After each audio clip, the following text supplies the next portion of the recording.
So it's really, really interesting that we've done a lot of research in lymphoma as well as in leukemia, and it has led the way to understanding something about other solid tumors. We've also understood a lot about new drugs. We've understood about not just chemotherapy, which is passé now. It's almost old hat. Radiation therapy was discovered now 40, 50 years ago and used very extensively to treat patients. And then we started working on chemotherapy, that is drugs that are DNA damagers, things that destroy DNA and therefore can harm normal cells. We then came upon the monoclonal antibody therapy, that is to say antibodies that are specific for the cancer cell and tend to suppress it and also target specifically. And you've heard of targeted therapy and those kind of things. Well, that has to do with antibody therapy, which attaches to the surface of the cell and makes the cell die, or causes it to die in conjunction with other drugs. But we're now even past that.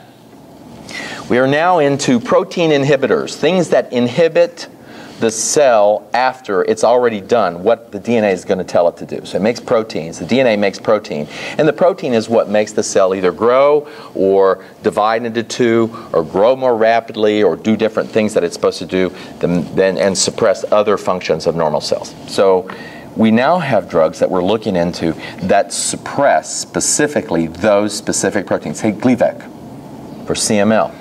It's a classic drug. It was one of the first drugs that was discovered. Gleevec is a drug that actually suppresses CML, was studied at MD Anderson first and developed at MD Anderson, and now has changed the face of chronic myelogenous leukemia dramatically. So now we know that we can use some of those protein inhibitors and those whole concepts to suppress not just the DNA or to damage the DNA, but damage what happens after the DNA has already become affected and done what it's going to do in those cancer cells.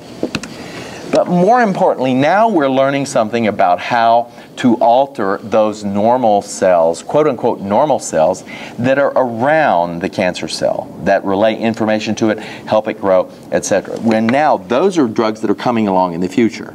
Revlimid is a really good example of that. It's an immunomodulatory agent. That's what it's called, also known as an IMiD. This particular kind of drug will also suppress the cells that are around the cancer cell and prevent it from growing. And using it in combination with other drugs is going to become the wave of the future. So it's going to be a very, very interesting thing to see what happens the next, I would say 15 years, maybe even shorter than that, perhaps 5 or 10 years even. We're going to have more drugs that will do more to control the environment of the cell and perhaps boost immunity. You've heard something about, oh, well, I want to boost my immunity by drinking a protein shake. That's not doing it. Use your money instead to promote real research to develop ways of finding out how these drugs work, because a lot of these drugs we don't even know how they really work. So we're looking to see not only how they work, but also how they affect and how other cells are affected by them. So another whole era is about to be introduced, and we're going to come into a lot more very exciting eras where different things are happening to make cell and control cancer and make cells die, the malignant cell, and not normal cells, which is what's important. And so now we're really getting into targeted therapy. Okay.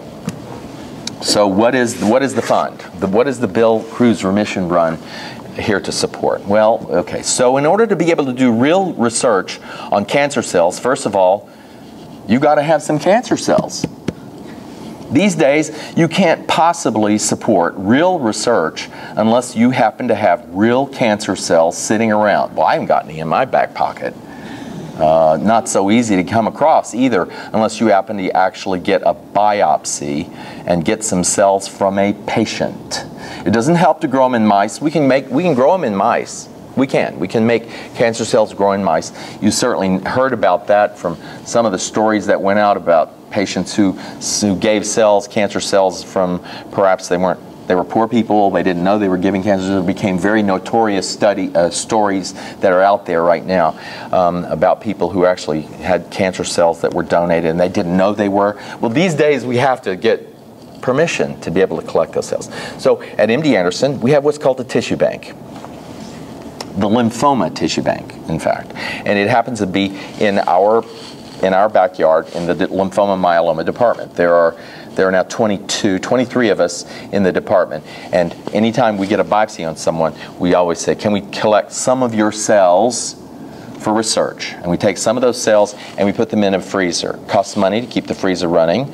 Costs money to have the personnel to be able to collect that material and keep it going. Once you get to a certain mass of cells, and it happens with blood, marrow, as well as tissue biopsies. Once we get to that particular point and get a certain number, enough of them, there have already been some 30 or 40 projects that have been submitted, and there's a committee that watches over it to make sure that there's proper research in the way it's being handled.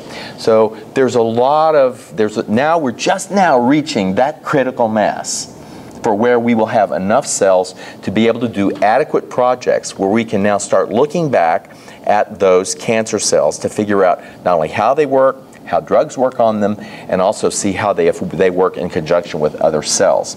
So the Bill Cruz Remission Run is actually designed, and the way that Dana Sue, she actually committed to collecting a certain amount of money over the next few years, which I'm very proud of that she did that. I'm very proud of her for doing that. I didn't ask her, the donor department did, but I'm very glad that she ended up doing that and agreed to do that. I think she was looking for some way to really contribute in a big way, and this is really a big way to be able to do that.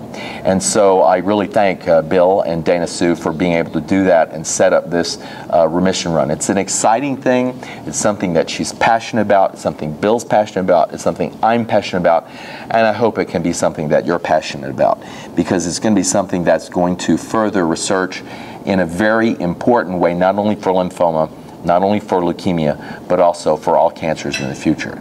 Thank you very much. I appreciate it.